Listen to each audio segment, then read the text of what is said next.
Yeah. Welcome to another episode of Joys of the Junk Era, the show about baseball cards of a certain age and the collectors who love them. I am one of those collectors, and today I have two things on the agenda. This will be a short video. I want to talk about some cards I found in my last video. I posted sort of a shot of the status of my baseball card organization project I have going on. Just a quick thanks to Tops85401 who sent some subscribers my way, and a thanks to all those who came to check out my channel. It's just in the beginning stages of things, and if you want to sort of get a complete picture of my thoughts on what I'm trying to do on this channel, and probably as important, what I'm not trying to do, please check out episode 1 of this Joys of the Junk Era series, because I think it'll clarify sort of my aims here. Thanks to all who are watching right now and who are expressing interest. I really appreciate it. This has been so far a really interesting project for me. I've been going through just like random baseball cards that I've had forever. These are just cards I collected when I was young. I have tens of thousands of them, and I'm finding just so many neat surprises, and I thought I would sort of pick up on a theme I was noticing. These are just examples, but it's this idea of baseball cards sponsored by corporations, with the corporate logos on them. You know, the origins of baseball cards, at least as I understand it, were to advertise for tobacco companies. So the cards would be put in the tobacco packs. I did a video about a little bit of history on Allen and Ginter. They were a cigarette manufacturing firm that put trading cards in their cigarettes packs to sell cigarettes. And this was like in the late 1800s. So I saw these cards as sort of a reverse of that. It was that kids were buying the cards to, well, I don't know if this is true or not, but kids would buy the cards to sort of advertise for the corporations. I'm not sure. I don't know if this Darryl Strawberry Wonder Stars card came in a pack of WonderBread, or if it came in a pack of baseball cards that advertised WonderBread. Here is another example, KB Toys. I don't know if you remember when toy stores were brick and mortar things that existed in the world. There aren't so many of them today, but I found a whole series of these Superstars of Baseball KB Toys cards, which I just thought were so neat, and were interesting in that they are like basically advertisements for the toy company.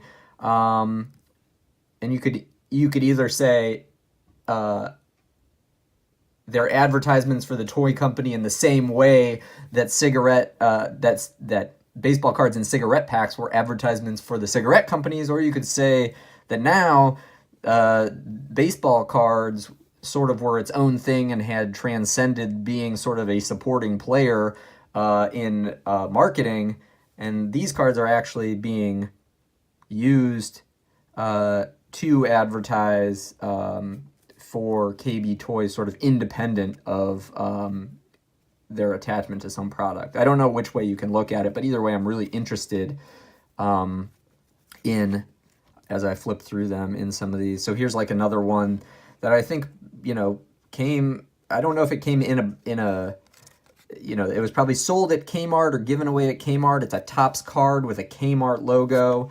I just think there's this interesting and almost inescapable sort of indelible tie between consumerism and baseball cards, even though we often, I guess now, like to think or tend to think that baseball cards are sort of independent of other markets. Tombstone Pizza, another Tombstone, Cal Ripken. I remember these are Upper Deck. These are Grand Slam Upper Decks cards that you could get at Denny's when you bought a meal. So this like is continuing on with. I remember actually being at Denny's and getting some of these cards. I don't know if these are the ones or not. Here's another Maddox. Here's Quaker Oats, Phil Necro, and a Quaker Oats Cal Ripken. So post cereals, Nolan Ryan, and then a couple Coca-Cola. I mean, it's literally just the 92 Donruss with the Coca-Cola logo in the corner. Nothing subtle about it. And then here's another one. Then these two I thought were really interesting, and they look to be somewhat. I mean, they are on the front just look like baseball cards with minimal information. On the back, they are Mother's Cookies cards. So these are the kind of sort of junk era products that if you didn't collect in the junk era, you might not have too many of them. I'm interested in hearing from you guys what others you remember in this. I think there's got to be just a ton, but I love to hear sort of what other sort of collectibles of this sort you can see. It's like the equivalent of a race car being plastered with logos of various sponsors. But I liked the theme as I was looking through. I liked the look of these cards, especially these Mother's Cookies cards. And really the KB Toys cards, just like the memories flood back when you see these. But that's sort of interesting to me. And then like to sort of bring it full circle, I thought I was at I was signing my son up for T-ball, and the youth league gave me this, which is National Baseball Card Day 2018. It's a pack of cards that Topps sends to, I guess, youth baseball leagues to try and get kids interested in cards. So I thought this was Judge, Gregorius, Chapman, Severino, and then all of this rip open and discover Topps stuff. I guess they did this on Topps Baseball Card Day. So this is like, it really comes full circle because it's baseball cards advertising for baseball cards, which I thought was particularly amusing. I don't think Mr. Allen or Mr. Ginter would have sort of imagined that it would have sort of created this monster that we see today. Okay, so those are my thoughts on that. Something to mull over. It's just something I've been thinking about, so I wanted to share. And then I got this mail, which I'm almost 100% sure is a baseball card, but I don't know what. If it's not, I'll just stop the video, but I can't imagine what else it would be. I've just been like randomly ordering cards on eBay lately. And it's just from some random person I've never heard of, so I figured I would open it on here because I'm almost sure that's what it is. Okay, all right, I'll discard with that. Okay, so, this is, yes, this is a really cool Topps Fred Lynn card. The reason I ordered this, and I want to add this to I want to look at the back too, I want to add this to my collection of beautiful cards, is because one of a viewer, this might be a little too hard to get off. That's okay. You get the idea. I don't want to rip it or cut myself on video.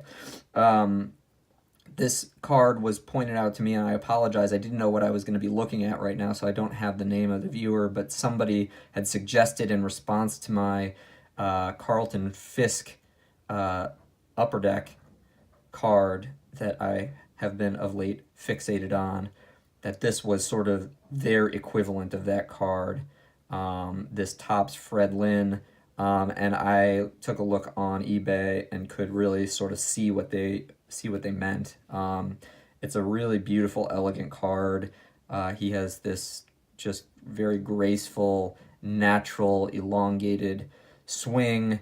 The card design itself is quite nice, if not a little too much border for my taste. But the one thing I really like about it is you can really see the fans in the crowd, which is something that I always like to see on a baseball card because normally they're sort of blurred out beyond recognition, and you can see them at least somewhat crisply, not too much, but you can kind of get a sense of the what it looked like to be at a baseball game. And I can't remember what year this is, 1970 something. So I thought this was a nice suggestion, and I wanted to have it for my collection. So that's all I have for now. I hope you enjoyed the video, and thanks to everyone who's been watching. And please let me know in the comments what other sort of interesting cross-promotional baseball cards you've seen that I could check out. Appreciate your time. Thanks so much.